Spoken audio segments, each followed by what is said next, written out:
Listo, muchísimas gracias por la espera.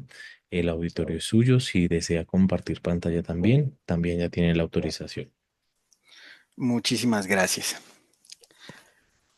Bueno, hoy vamos a terminar el tema que veníamos desarrollando en la clase pasada, que eran las explicaciones psicológicas del delito. Entonces, la vez pasada terminamos con el psicoanálisis y hoy vamos a entrar a ver el conductismo, el socioconductismo y la psicología cultural. Entonces, estas corrientes que vamos a ver en esta clase tienen una base común, y es que entienden que el comportamiento criminal es un comportamiento más del comportamiento humano. Entonces, digamos, nos distanciamos de lo que vimos en una primera clase, que el comportamiento criminal es un comportamiento diferencial, diferente, y vamos a entrar a entender que el comportamiento criminal es algo normal. Entonces, en la clase pasada veamos que en el psicoanálisis, que el comportamiento criminal nace de una fuerza, motivación, una tendencia, una pulsión, con la Freud, que opera en el individuo en un umbral por debajo de la conciencia, que es lo que nosotros llamamos, o que Freud llama más bien, el inconsciente. Y por tanto, las raíces del delito se hallan al interior del propio individuo. A diferencia del conductismo, el socioconductismo y la psicología cultural, entienden que la génesis del delito se encuentra en factores externos, como los estímulos situacionales, comportamientos aprendidos y o elementos de la cultura. Entonces, comentemos con el conductismo. Entonces, el conductismo se centra en las influencias externas del individuo, que es lo que genera el delito. Y ahí vamos a tener dos categorías muy importantes, los estímulos y los refuerzos. El conductismo busca las claves del comportamiento criminal en los estímulos que las provocan y los refuerzos que las mantienen. Esta corriente estima que las pautas de respuesta pueden inducirse, eliminarse, restablecerse, modificando las influencias de extra del medio. ¿Qué es el conductismo? Mire, estos factores internos del individuo, como el deseo, como el placer, pueden generarse a través de influencias externas. Y el conductismo ha utilizado, el conductismo radical, el primigenio, ha utilizado el modelo de aprendizaje la concepción skinneriana, que es del aprendizaje operante. O sea, que la conducta se controla por sus consecuencias inmediatas. Entonces, el ejemplo que siempre traen de Skinner es más o menos, no sé si ustedes han visto, que ponen en una caja a un hámster y ponen al final como de un laberinto que hacen una comida. Entonces, el hámster por instinto huele la comida, va hacia la comida y puede recibir tanto un estímulo que vendría siendo el placer de conseguir la comida. Pero también puede conseguir un estímulo negativo que puede ser que esa comida tenga electricidad. Y con eso el conductismo dice, mire, el hombre reacciona de esa forma. Hay un estímulo, ese estímulo genera una conducta y esa conducta puede tener dos variantes diferentes. Puede tener o un refuerzo, es decir, que la conducta está bien, o un castigo. Y que eso genera dentro del individuo la modificación, o me pueden regalar un momentito que me están Dame un segundo.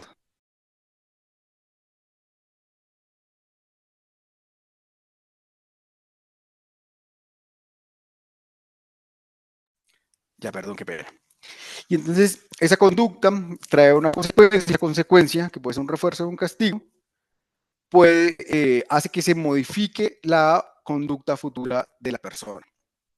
Entonces vamos a ponerlo en un caso. Bueno, ese es uno de los modelos que utiliza y el otro es el aprendizaje clásico, que es la asociación de estímulos. Pero vamos a ver como un ejemplo desde la concepción de Skinner. Entonces, vamos a poner el caso de un robo de una tienda. Entonces, un adolescente entra en una tienda, toma un producto sin pagarlo y logra salir sin ser descubierto. Y esa persona pues empieza a repetir esta conducta en cada vez que puede. Entonces, ¿cuál es el estímulo discriminativo? ¿Cuál es el estímulo propiamente dicho? La ausencia de cámaras o personal de la tienda. ¿Cuál es la conducta que él desarrolla por la ausencia de cámaras o personal en la tienda? Tomar el producto y eh, salir sin pagar. Entonces, al obtener ese objeto deseado, se genera un refuerzo positivo en la conducta, lo cual va a hacer que lo lleve a volver a cometer esa misma conducta. ¿Y por qué? Porque se genera un refuerzo. Pero ¿qué pasa si a esa persona, en cambio de obtener su recompensa, es decir, producto, es visto por los funcionarios de seguridad de la tienda, lo capturan y le impiden obtener el producto? Entonces eso es lo que se llama refuerzo negativo. Se evita esta situación del robo, es decir, se genera una consecuencia desagradable en la persona, con lo cual se genera un refuerzo negativo. En esta teoría, este refuerzo negativo dentro del ámbito personal de este individuo hace que no vuelva a robar. Es decir, se produce una extinción de ese deseo de volver a cometer el delito. Eh, digamos que esto es una concepción muy básica. Entienden que el hombre funciona más o menos como un animal. Entonces, el ejemplo del ratón. Y es, usted hace una cosa bien, eso quiere decir que hay un refuerzo positivo, usted la va a volver a hacer. Hay un refuerzo negativo, eso quiere decir que usted no la va a volver a hacer. Pero el hombre es un poco más complejo. Entonces, hay otra teoría del aprendizaje clásico, o se llama, o la teoría del aprendizaje por asociación asociación por estímulos, eh, que, digamos, fue descubierto de una forma, digamos, casual, en la cual se le ponía a los perros un pedazo de comida y el observador veía que el perro siempre que se le ponía la comida salivaba. Entonces decía, mire, las personas aprenden más o menos bajo ese mismo modelo. Entonces, hay un estímulo que generalmente produce naturalmente una respuesta. En este caso es que la comida produce una salivación sin necesidad del aprendizaje. Hay una respuesta incondicionada, que esa es una respuesta automática a ese estímulo incondicionado, que es salivar. Hay un estímulo neutro, entonces es que todo esto fue un experimento que se hace con animales. Entonces, ponen estímulo neutro. ¿Cuál es el estímulo neutro? Empezar a tocar una campana apenas se ponía el alimento. Entonces, esta acción repetida de la campana junto con ponerle la comida, es decir, el estímulo neutro con el estímulo incondicionado, el organismo empieza a asociar que la campana es igual al alimento. Entonces, ¿cuál vendría siendo el estímulo condicionado? Entonces, que ese sonido de la campana se transforma inmediatamente en asociación a comida. Entonces, ¿qué es lo que pasa? Cuando se da la campana, el, el perro en este ejemplo empieza a entender que campana es igual a comida. Uy, se me fue la cámara. Tengo problemas como con el internet. Entonces, pongamos este ejemplo con un delito. Entonces, un joven que fue víctima de violencia en su infancia por parte de su padrastro, lo insultaba, lo golpeaba, le pegaba, le daba, lo amenazaba, y el padre siempre olía alcohol, escuchaba gritos, y siempre había una canción que solía poner su padrastro, el agresor. Y todos estos elementos, es decir, el olor al alcohol, los gritos, esta canción, quedan asociados en la persona al miedo y al dolor y la rabia que sentía cuando era objeto de los insultos y golpes y amenazas por parte de su padre. Entonces, ya adulto, el sujeto que ha reprimido todas estas situaciones, en una noche, en un bar, se encuentra con otra persona que tiene un olor fuerte a alcohol, tiene un tono de voz similar, se escucha la misma canción de fondo y esa persona le toca al hombro de forma brusca, lo empuja. Entonces, el sujeto automáticamente entra en una crisis emocional, hace esa asociación de el olor a alcohol, la voz similar, la canción, y ataca con violencia a la otra persona y le causa muerte. Entonces, utilizando la aplicación del modelo de aprendizaje clásico, entonces, ¿cuál es el estímulo incondicionado? El maltrato infantil, el dolor físico y el terror que sentía cuando era objeto de la conducta. La respuesta incondicionada es el miedo, la rabia, el impulso de defensa o huida. Los estímulos neutros era el olor a alcohol, la canción, la voz agresiva, y él hace esa asociación en que el olor del alcohol, la canción, más gritos, es igual a violencia física. ¿Cuál es la respuesta? Una explosión en su comportamiento, se pone colérico, percibe una amenaza y hace una agresión violenta frente a la otra persona. Este ejemplo también se puede utilizar para mirar la asociación entre violencia y excitación sexual. Entonces, pensemos en un niño que tiene un ambiente donde sus padres, sus primos, sus tíos le permiten acceder a material pornográfico violento, donde se simulan abuso sexual, sumisión forzada, entre otras. Y el menor empieza a experimentar una excitación sexual, una respuesta fisiológica involuntaria, mientras observa esos sentimientos de sometimiento o de dolor. Y entonces, ¿cómo se aplica este modelo? Entonces, el estímulo incondicionado son los estímulos explícitos, la desnudez, las imágenes sexuales. La respuesta incondicionada es la excitación sexual fisiológica. El estímulo neutro son los gritos, dolor, la violencia física o verbal. Y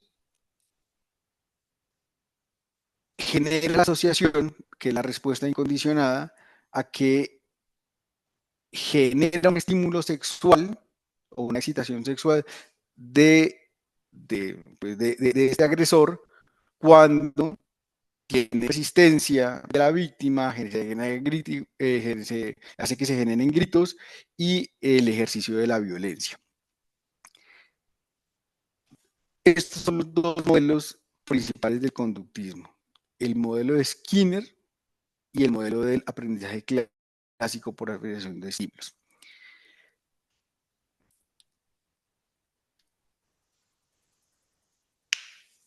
Dentro de los enfoques psicológicos para la explicación del delito también tenemos las teorías socioconductuales. En las teorías socioconductuales se utiliza una cosa que se llama el aprendizaje vicario. ¿Qué es el aprendizaje vicario? Que es, digamos, un tema central acá. Y es que yo no solo aprendo los comportamientos porque yo los he vivido, sino porque veo las consecuencias que aparecen cuando otra persona lo hace. Entonces, los otros dos modelos tenían como base que yo aprendo de mis acciones, que yo voy creando anticipaciones de castigo o de premio, dependiendo con mis experiencias únicamente personales.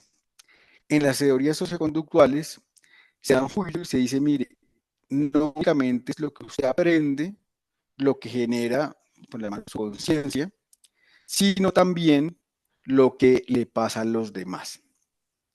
Entonces, de este modelo, pues, el individuo no comete el delito debido a impulsos de fuerzas internos, que es la visión psicoanalítica, tampoco a estímulos internos, que sería la conducta, la hipótesis conductual radical que vimos anteriormente, sino de una compleja y recíproca interacción de determinantes personales, ambientales y ciertos procesos autorregulatorios. Dentro de esos tenemos el primero son los modelos de condicionamiento del proceso de socialización. Estos modelos se centran, estos modelos tratan de establecer no por qué las personas cometen los delitos, sino es una cosa diferente, es por qué ciertas personas fracasan en la inhibición de las conductas prohibidas.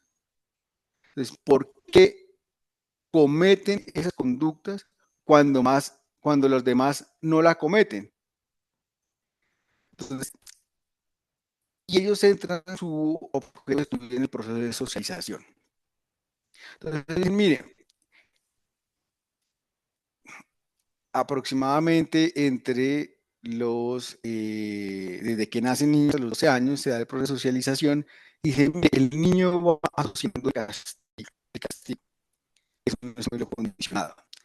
¿Cuáles son las conductas prohibidas? Y este va formando la conciencia, una reacción condicionada de miedo y ansiedad ante comportamientos semejantes al futuro. Eso es lo que se llama la instancia de control interno. Y eso es lo que actúa como un factor disuasorio para que no se cometan las conductas. Entonces, esta teoría dice, mire, el problema de las personas que cometen conductas desviadas es que no aprendieron o no tienen la capacidad para tener una instancia de control interna fuerte, que sea como un factor disuasorio. Y asocian ese factor disuasorio a la inmediación, o sea, más bien, ¿cómo se genera ese factor disuasorio? O sea, por la inmediación de la reacción del castigo, lo que genera una anticipación y que sabe que el castigo va a ser inevitable.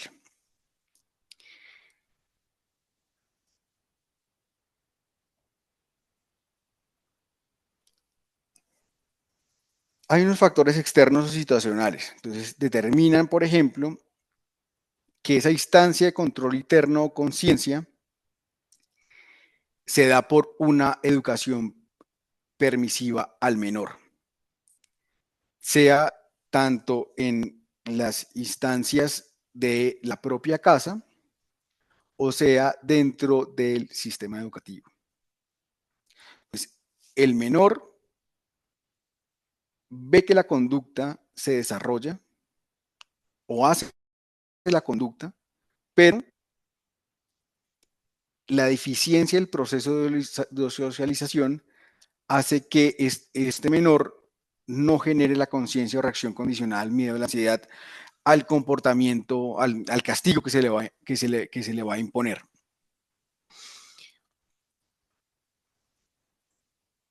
Y esta teoría, de la cual su principal exponente es Esijek, dice que esta instancia de control interno se da más a personas introvertidas que extrovertidas, que eso fue, ya explicamos la clase pasada en la personalidad del delincuente. La clase pasada, no la antepasada.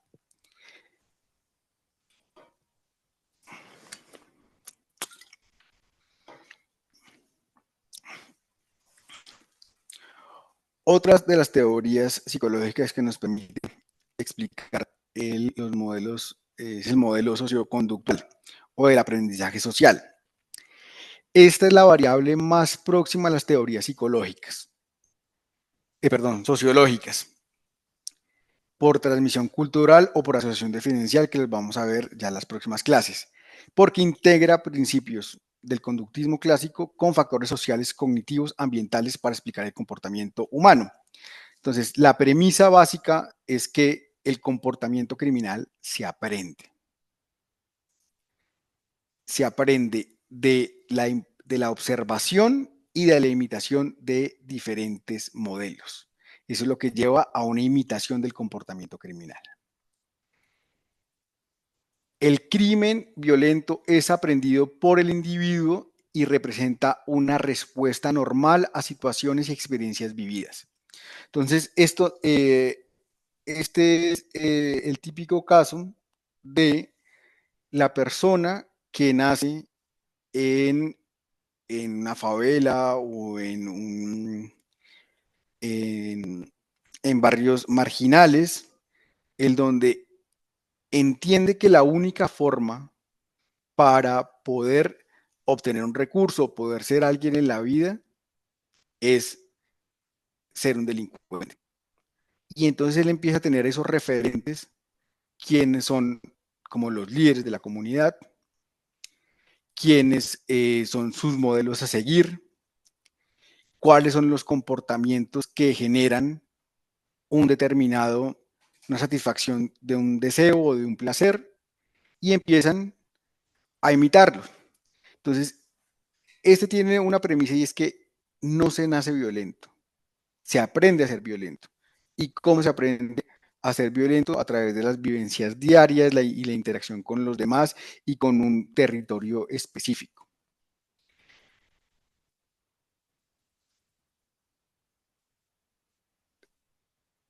El niño, o sea, la persona empieza a entender que puede ejercer violencia para conseguir las cosas, que se encuentra recompensado por ello porque obtiene las cosas que quiere, y eso va modelando la conciencia del niño y por tanto, o de la persona, y por tanto va a entender que ese comportamiento violento es natural, o que el castigo no es efectivo,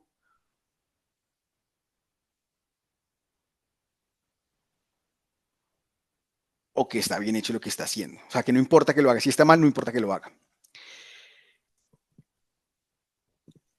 Y en esta parte se pone el acento en el proceso de adquisición de los comportamientos delictivos, es por qué delinque, y no en el déficit de los procesos de socialización, como vimos anteriormente.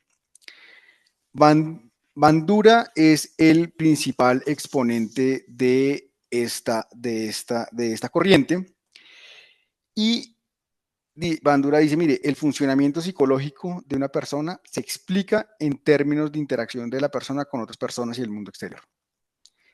El proceso de aprendizaje no es un proceso individual, no es solo lo que me pasa a mí, sino también lo que le pasa a los demás, y yo cómo aprendo de la experiencia de los demás, que es lo que hemos visto que era el aprendizaje vicarial. Y les voy a leer una partecilla de Bandura. Tradicionalmente, recuerda Bandura, las teorías psicológicas han partido del supuesto de que solo puede darse el aprendizaje cuando se efectúan respuestas y se experimentan sus efectos, que es el aprendizaje operante o conductivismo. Tal aprendizaje, por consecuencias de la respuesta, es el más rudimentario y se basa en la experiencia personal y directa sobre los efectos positivos o negativos de las propias acciones. Se trata, pues, de un proceso de reforzamiento diferencial, casi mecanicista, en el que se seleccionan las formas de respuesta que han tenido y se descartan las restantes de un modo automático o inconsciente. Las consecuencias de las respuestas cumplirán una triple función: suministrar información al individuo, incentivarle o motivarle anticipando las consecuencias previsibles en el futuro de comportamientos similares y reforzar o fortalecer automáticamente respuestas. Función última controvertida, ya que el reforzamiento parece un medio apto para regular conductas ya aprendidas, para activarlas, pero ineficaz para crearlas, siendo más razonable suponer que el individuo no suele aprender conductas sin observarlas antes de otros, circunscribiendo incluso su operatividad a esta función activadora. Es obvio que la conducta no se regula por sus consecuencias inmediatas, sino que es necesario buscar determinantes más allá de tales consecuencias próximas aisladamente consideradas, pues en otro caso no podría explicarse por qué continúan llevarse a cabo comportamientos que solo reciben un refuerzo ocasional. Entonces, las consecuencias externas regulan la conducta del hombre, no las naturalmente inmediatas, aisladas y momentáneas, sino las consecuencias globales que aquel procesa. Es una mezcla de las vivencias, de las personales y las consecuencias vicarias, es decir, las que han tenido las otras personas.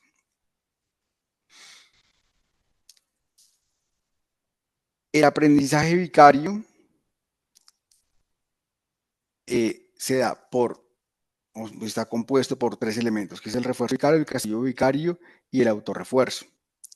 Entonces, el refuerzo vicario es que se ve cómo los otros cometen el delito y no pasa nada. El castigo vicario es cómo se ve que a los otros se les aplica el castigo. Y el autorrefuerzo, que los individuos se aplican autorrecompensas que se ajustan a sus normas autoprescritas, dependiendo de la formación que hayan tenido, de la formación que hayan tenido de acuerdo con el refuerzo vicario o con el castigo vicario.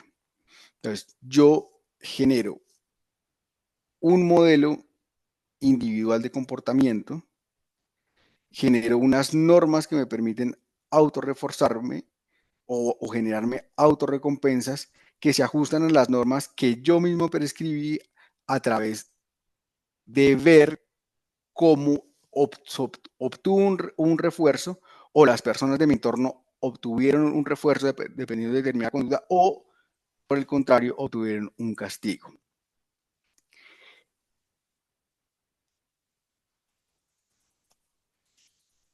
Entonces, principios claves del socioconductivismo aplicados al delito. Primero, el aprendizaje observacional. Se parte de la base que las personas imitan las conductas Hola, profe, que... qué pena, es Ana Marcela, qué pena interrumpirlo. Es No, que dime. me quedé en el aprendizaje. Aló, no te oigo. ¿Alguien más la oye? Dana, ¿tú me escuchas? No, Doc, no se le escucha a Dana. Dana, si quieres nos puedes escribir por el chat.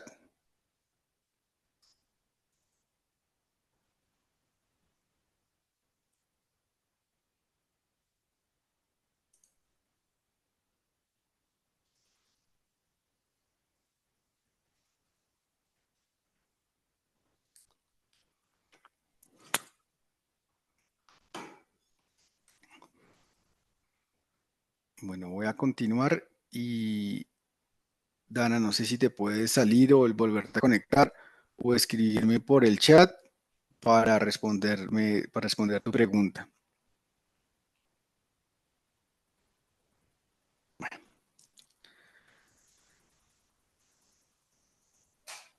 Sí, sigamos. Entonces, principios claves del socioconductismo aplicados al delito. Y es, primero, hay un aprendizaje observacional, un aprendizaje modelado. Entonces, las familias imitan las conductas que observan en lo que llamaremos modelos significativos, que es la familia, los pares o figuras mediáticas. Y entonces, por ejemplo, un adolescente comete vandalismo porque trata de imitar las acciones de su hermano mayor, líder de la pandilla. Veo que Dana se volvió a conectar. Dana, ¿puedes hablar? Hola, profe, qué pena. Ah, bueno, no te preocupes. Profe, qué pena, sí, se me fue el internet un ratico, un segundito. Pero pues yo estaba ahorita con la duda de que aparte del aprendizaje vicario, el bicastigo, ¿cómo se titula el otro? Ah, bueno, el otro son el autorrefuerzo. Entonces, porque ¿qué es lo que pasa? Entonces, se genera un aprendizaje. Entonces, o sea, por un refuerzo vicario, o sea, ¿cómo ve que los otros cometen un delito y no pasa nada? O sea, es un refuerzo positivo. O un castigo vicario, que es lo contrario, es cómo ve que los otros que cometen el delito sí pasa algo y son castigados. Eso crea, digamos, lo que llamamos la conciencia de la persona, o sea, utilizando los de Freud como el super yo,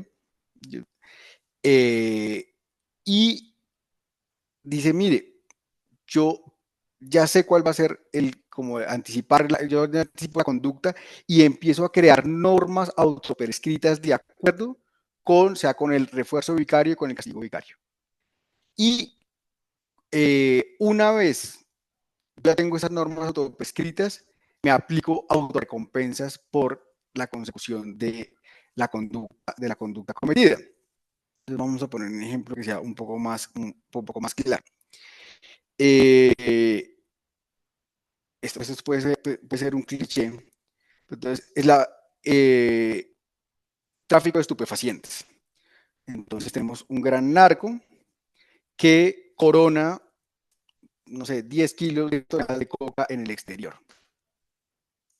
Entonces, él ha visto que otros narcos han cometido la conducta, no les ha pasado nada, él se cruzó su norma autoprescrita, entonces yo puedo hacer esta conducta, no hay ningún problema con esta conducta, y se autorrecompensa. ¿Cómo se autorrecompensa? Entonces sale a celebrar porque, porque coronó. Entonces, un autorrefuerzo de que esa conducta está bien hecha. ¿Sí me hago entender? Sí, sí, señor. Muchísimas gracias.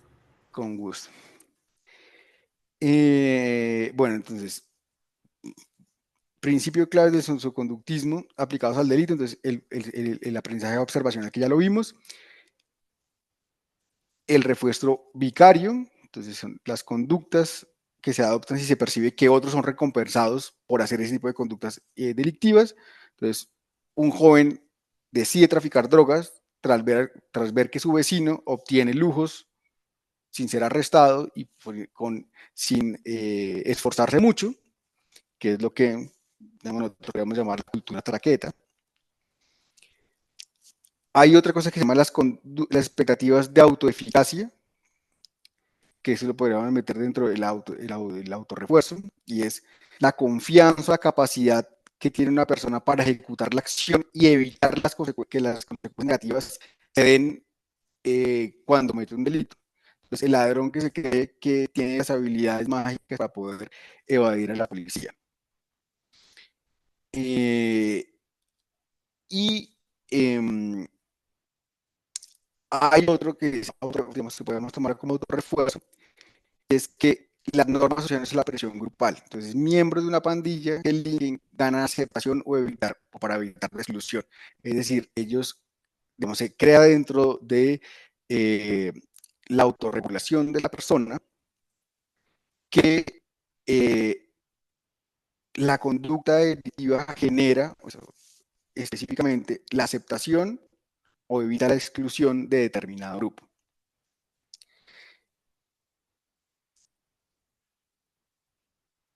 ¿Cómo podemos explicar el delito del socioconductismo?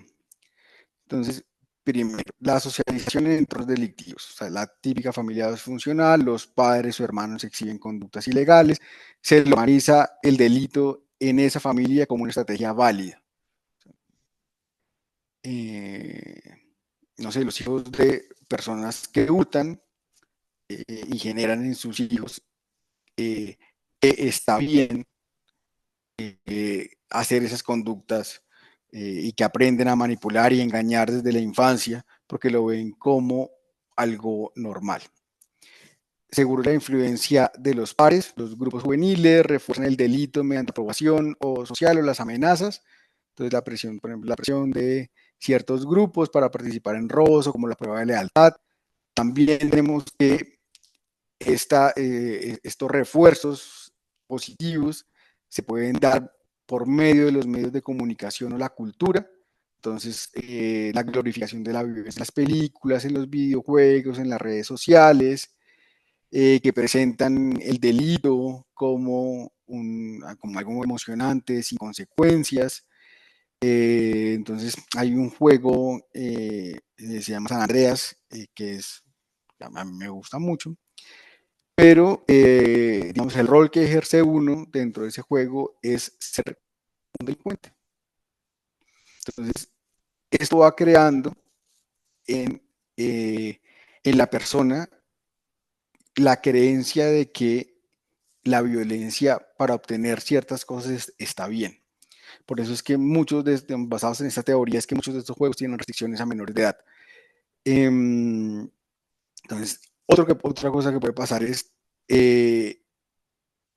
la desensibilización, y es la exposición repetida a la violencia hace que la persona sea menos empática y aumente la tolerancia en actos delictivos. Esto es una cosa muy importante, sobre todo en la sociedad colombiana. Nosotros tenemos una gran desensibilización. Para nosotros las conductas, eh, como, digamos, como por ejemplo, que lo roben a uno, le parece algo normal.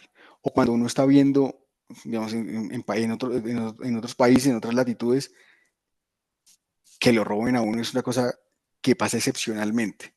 O por ejemplo, nosotros en los noticieros estamos viendo repetidamente que secuestraron a un niño menor de 11 años hace poquito, que están pidiendo plata por él, que mataron a 7 militares o sí, ecuatorianos, que ponen una bomba en San Bernardo y mata a 3, 4 personas. Digamos, por ejemplo, las acciones de Bojayá, donde murieron sin número de personas, nosotros nos volvemos insensibles a ese tipo de conductas. Y bajo esta teoría, nosotros nos volvemos mucho más violentos que otro tipo de sociedades en el cuales este tipo de situaciones no se dan. Nosotros somos mucho más tolerantes al delito. Y eso nos lleva a crear creencias y justificaciones cognitivas, que es otro de los elementos. Entonces, que es como una neutralización moral. Entonces, los delincuentes o las personas que incurren en el delito empiezan a crearse eh, autojustificaciones, valga la redundancia, y en que empiezan a negar a la víctima. Entonces, yo lo robé porque se lo merecía. Yo lo robé porque él tiene más plata que yo. Yo la violé porque me provocó. Es que tenía un escote muy bajito, es que tenía una falda muy cortita. Entonces empieza a crearse esa, digamos, ese autocriterio de que siempre hay una justificación para cometer el delito. O pueden apelar también a lealtades superiores. Entonces, yo robé, lo hice por mi familia, yo maté a determinada persona porque supuestamente amenazo, generaba un riesgo para mi hijo, y se empiezan a crear esas creencias y justificaciones cognitivas para poder romper ese link entre conducta desviada y que están haciendo algo malo. Y digamos, como último, tenemos digamos, la visión de beneficio versus riesgo. Entonces, si el individuo percibe más ganancias que riesgos, es más probable que delinca.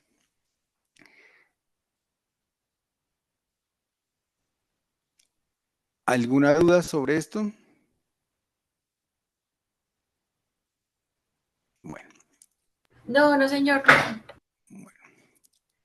Entonces, tenemos el constructivismo. Entonces, el constructivismo plantea que el aprendizaje es un proceso activo en el que el individuo interpreta, organiza y reestructura la información en función de sus experiencias previas, sus esquemas mentales y el contexto donde se desarrolla. Y entonces acá tenemos las teorías cognitivas del desarrollo moral. Entonces, el individuo desarrolla su capacidad para razonar generalmente entre el nacimiento y los 2 o 13 años. Y en todos esos momentos se empiezan a desarrollar o matizar el grado moral del individuo. Entonces, la forma en que una persona organiza sus pensamientos y razonamientos en torno a las leyes y normas y patrones de conducta se da en este tipo de, en esta etapa. Y esto lleva a que, desde el punto de vista criminológico, las personas entiendan de dos formas la ley. Una primera forma es que la ley es un instrumento positivo para la sociedad, simpatizan con los derechos de los demás e interiorizan la norma. Y entonces el ejemplo clásico son los impuestos. A nadie nos gusta que nos cobren impuestos, pero muchas personas entienden que cómo van a ser utilizados esos dineros. Generalmente para apoyar a cierto tipo de población, que es una población que efectivamente lo necesita, que saben que el dinero es necesario para mantener toda la infraestructura del gobierno, que está dado para siempre prestarle apoyo a los ciudadanos. Bueno, esa es la teoría. Pero muchos otros dicen que la ley, que más bien obedecen la ley solo por evitar el castigo, o hacen o solo interiorizan que o piensan exclusivamente en sus propios intereses. Es decir, acá no hay una interiorización de la norma y únicamente generan como el acatamiento de la norma para evitar el castigo. Y entonces, estas últimas personas, que son las para evitar el castigo, dicen, mire, ¿qué puede pasar acá? Y es que la infracción de la norma puede significar un rechazo a los valores sociales que dicha norma simboliza. Entonces, la conducta desviada es igual a unos valores diferentes a los normativos y es un rechazo a la sociedad oficial y a los valores dominantes.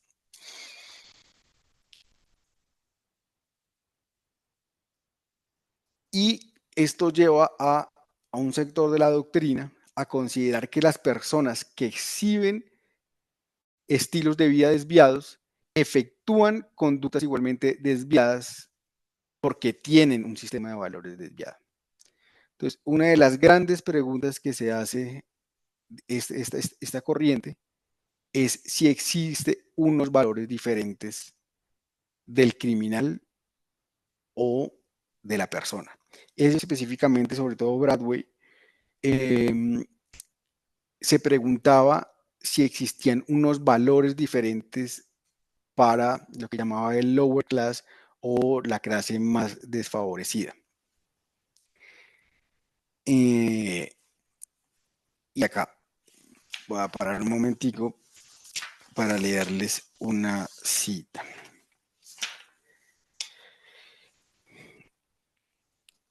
De hecho, y abro comillas, dos investigaciones realizadas también con la escala de Rodway en 1971 y 1974, comparando los sistemas de valores de la población reclusa y del correspondiente grupo de control, avalarían la tesis de que existen diferencias entre ambos.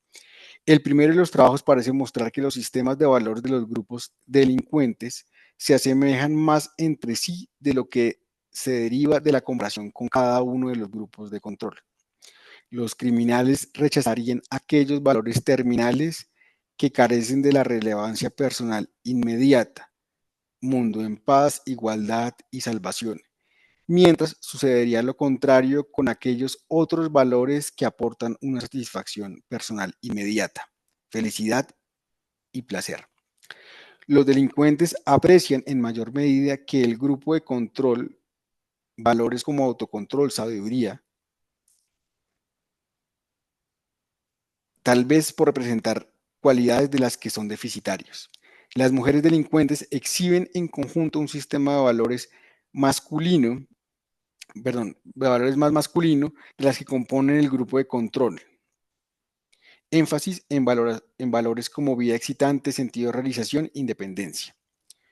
El segundo de los estudios sigue arrojando diferencias de interés entre reclusos y controles.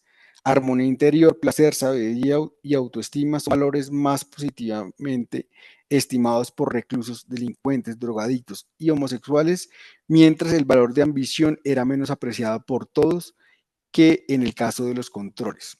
Tanto reclusos como delincuentes muestran mayor interés por los valores que aseguran una gratificación inmediata que aplazada. Aprecian de modo muy especial unos y otros, sabiduría y autocontrol, por las mismas razones antes expuestas.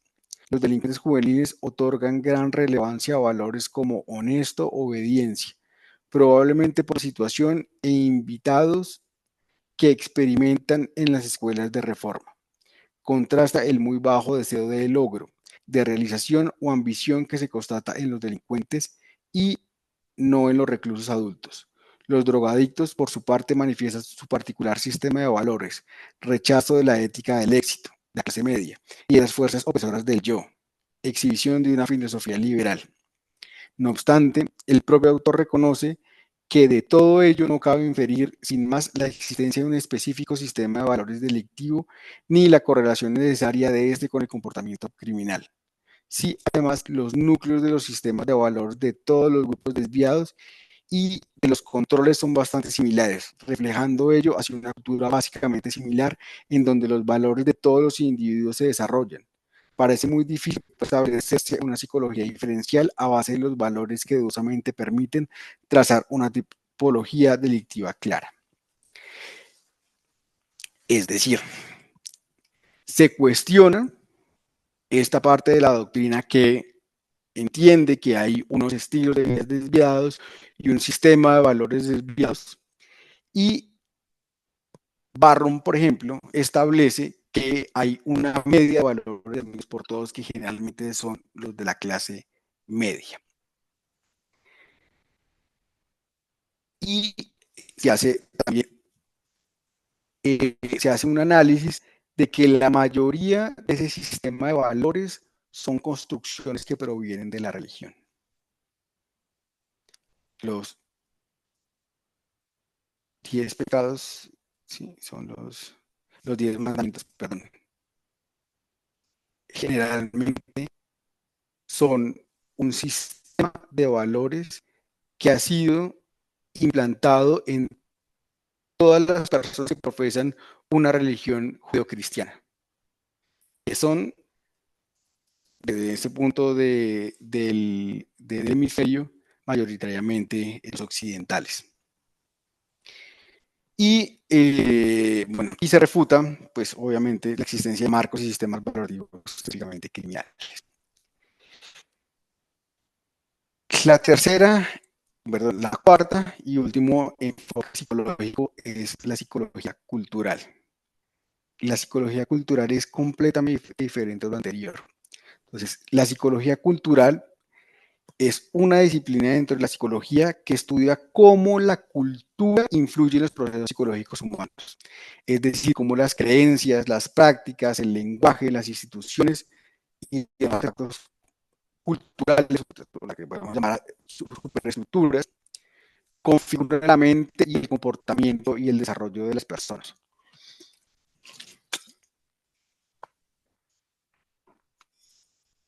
Y lo que trata de ver la psicología cultural, o lo que trata de entender, es cómo la mente y la cultura están intrínsecamente entrelazadas. La cultura no es solo un contexto, sino un componente constitutivo de la condición humana.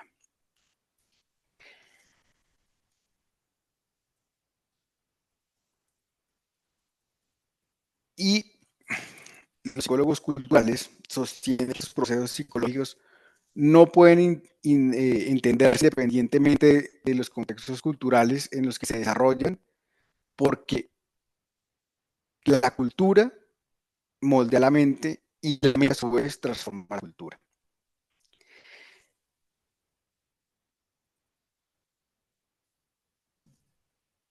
Entonces, ¿cómo se hace esa co-construcción de la mente, la cultura? Entonces, la cultura proporciona los significados, las prácticas y las herramientas que configuran el desarrollo cognitivo, emocional y social. Y esta interpretación de esos significados, prácticas y herramientas, a su vez, nutre lo que se entiende culturalmente por el significado, práctica y herramientas simbólicas. Hay una mediación semiótica.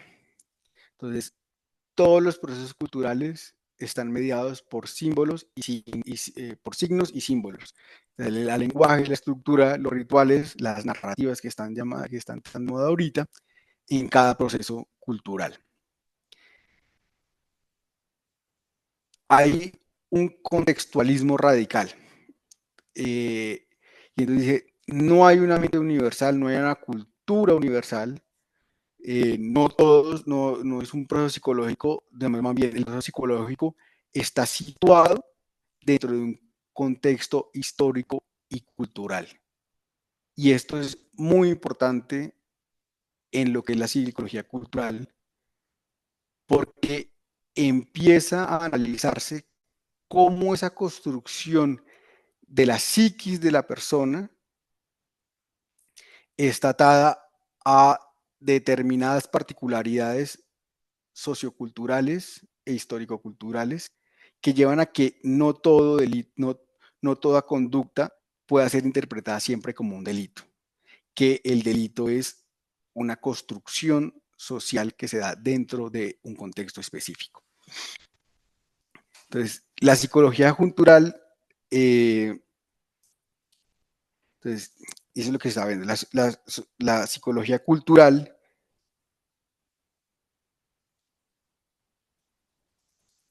digamos, al entender que la mente, la conducta, la subjetividad están modeladas por la cultura, ofrece una visión del delito que no se reduce a una desviación individual o biológica, sino que lo concibe como una construcción sociocultural.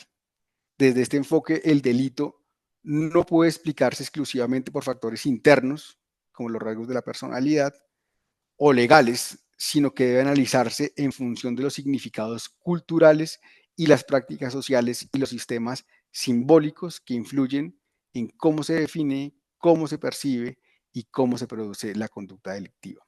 Entonces, ¿cómo entiende el delito de la psicología cultural? Entonces, el delito es una construcción cultural. Lo que se considera delito varía históricamente y culturalmente. No hay delitos universales. Cada sociedad define lo delictivo en función de sus normas, valores y estructuras de poder. Entonces, el ejemplo clásico es la homosexualidad o la bigamia.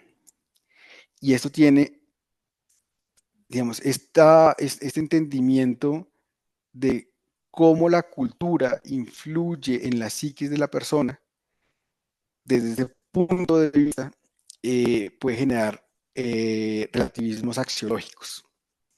Entonces, el caso de la ablación. Entonces, no es es una construcción social que mutilar a la mujer, el clítoris de la mujer, no es un delito, sino que debe entenderse como una práctica cultural. Eso puede llegar a generar, digamos, violaciones a los derechos humanos, que es como se entiende acá en Occidente. El comportamiento delictivo tiene significados culturales. Entonces, las acciones delictivas se cargan de sentido, que es una cosa, una variación completamente de lo que estamos viendo, según el contexto cultural. Robar puede verse como un medio de subsistencia, resistencia, desviación, dependiendo del marco simbólico. La interpretación del delito depende de las narrativas sociales. Puede ser una conducta delictiva, puede ser verse de determinada cultura como un acto inmoral o como una expresión de desigualdad o una reacción a la opresión o como una conducta delictiva propiamente dicha. La identidad del actor, del infractor está culturalmente construida. El sujeto delincuente no existe por sí mismo, sino que es una construcción discursiva mediante el lenguaje, los medios y las instituciones. Entonces, es la cultura cómo modela la autoimagen o la imagen del infractor y cómo se internaliza esa imagen del infractor en los juicios sociales. Y finalmente, la pena y la ley, dice psicología cultural, son también productos culturales. Entonces, en la forma en que se castiga el delito, se repara el daño, se reinserta el infractor a la sociedad, responde a unos valores culturales específicos que son individualismo, colectivismo, venganza, perdón, etcétera, etcétera, etcétera. Y digamos, además de la forma en que se castiga el delito, cómo se hace dentro de la misma cultura, siempre tiene un factor denominador, y es que generalmente la psicología cultural siempre critica la universalización de la pena si no se consideran los contextos simbólicos, históricos y comunitarios de el sujeto que está inmerso dentro de una cultura específica. Entonces, estas son las tres variantes que nos faltaban por explicar, digamos, dentro de las concepciones. Y ya para terminar, dentro de las concepciones psicológicas de los delitos, vimos primero, la clase pasada, el psicoanálisis. En esta clase vimos el conductivismo, constructivismo y teorías del aprendizaje, y la psicología cultural. ¿Tienen alguna duda de cómo se explica el delito en la psiquis de la persona de acuerdo con las teorías vistas?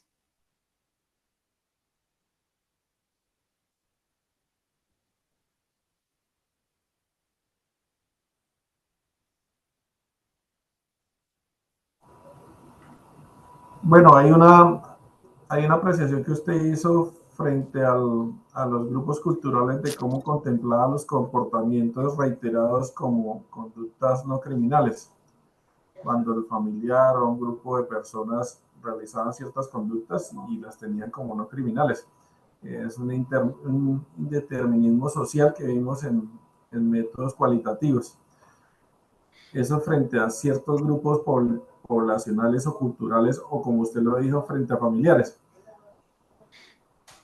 El problema de esa exteriorización de ese comportamiento frente a ese grupo particular es cuando lo exterioriza frente a otro grupo que lo considera como una conducta criminal. Ahí en ese momento es que existe la confrontación o los problemas de un conflicto cultural a un conflicto social.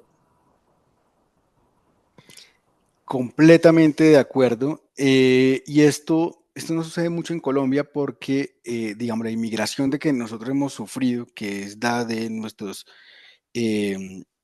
vecinos venezolanos, comparten una cultura que es muy cercana a la nuestra. Nosotros no nos diferenciamos mucho de nuestros vecinos los venezolanos. Pero esto sí sucede en países, por ejemplo, como España. Ellos tienen un gran choque cultural con las personas que provienen de Pakistán o la población rom, que son los gitanos. Tienen formas muy diferentes de ver la vida, tienen valores completamente diferentes. Y por eso he tratado un poco de la psicología cultural. Estos valores diferentes entran en choque porque las culturas generalmente no tienen la, la misma visión del mundo, la cosmovisión de cada una de esas culturas, debido a su herencia cultural, son completamente diferentes. Entonces, por ejemplo, es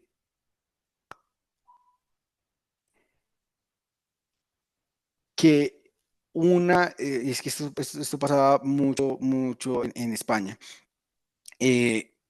la sumisión de la mujer.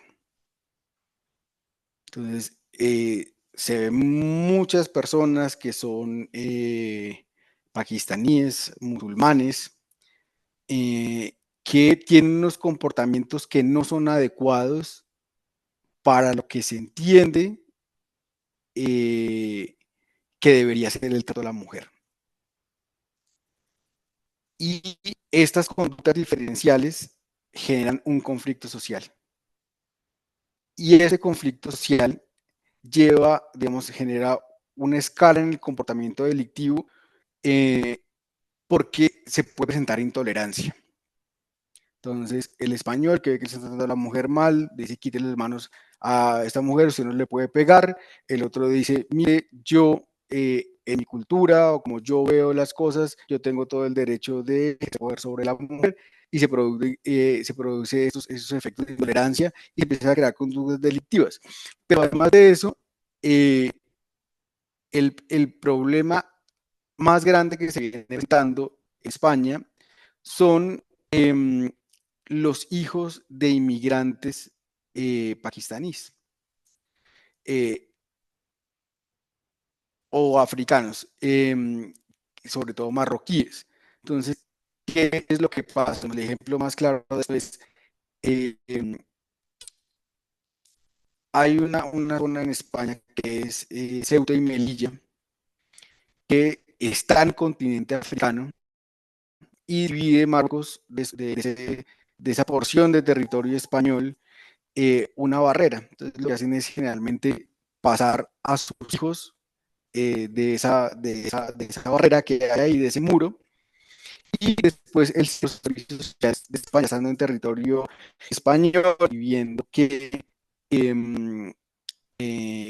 viendo que son menores de edad, el sistema español les empieza a brindar una ayuda, los llevan a unos centros donde el Estado les provee todo a esos menores de edad hasta que llegan a los 18 años. Los 18 años pues dicen, chao de acá. ¿Qué pasa con estos menores? Y es, ellos vienen con una socialización que está dentro de, digamos, la cultura de sus padres, pero se enfrentan, ya estando arraigados en España, en estos centros, no quiero llamarlos de reclusión, pero sí más o menos como de reclusión, con unos valores completamente occidentales. Esta persona, esos individuos, de acuerdo con las estadísticas de la Generalidad de Barcelona, son las personas que más cometen delitos. Y entonces nos sentábamos a hablar con un psicólogo y él nos decía, mire, esta persona tiene literalmente una mezcla de culturas. La que viene de sus padres con la que se ha enfrentado acá. ¿Cómo ha visto socializar a estos de que ya salieron de 18 años, que son sus amigos, que les dicen que robando pueden conseguir el nuevo iPhone? O que traficando droga pueden conseguir determinadas cosas, los zapatos que quieren, la vestimenta que quieren. Estas personas, al no tener unos parámetros culturales claros de cuáles deben ser sus valores, se han visto tildados de, han empezado a generar conductas punibles y han sido estereotipados debido a que la conducta punible se vuelve un rechazo a la condición de no sentirse de ningún sitio, de no entender cuáles son sus valores. Y toda esta explicación que les estoy tratando de poner, este ejemplo, es cómo las diferentes culturas y los grupos culturales en un primer momento generan cierto conflicto que puede generar conflictos, pero lo más complicado es cómo la segunda generación de esos inmigrantes que podrían generar esos actos de intolerancia, o que son los factores criminales de la intolerancia de los españoles, están poniendo un problema dentro de España, porque al no tener una visión homogénea de los valores, utilizan las conductas criminales para generar un rechazo a esa cultura que los adoptó, por llamarlo de alguna forma, que los acogió. No sé si el ejemplo es claro, cómo estos cambios culturales pueden generar conductas delictivas.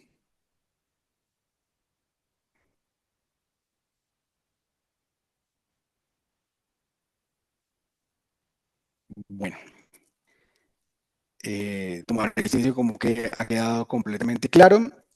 Entonces nos vemos dentro de 8 días y ya comenzamos con las teorías sociales del delito, toda la parte de sociología del delito. Hasta luego, que tengan.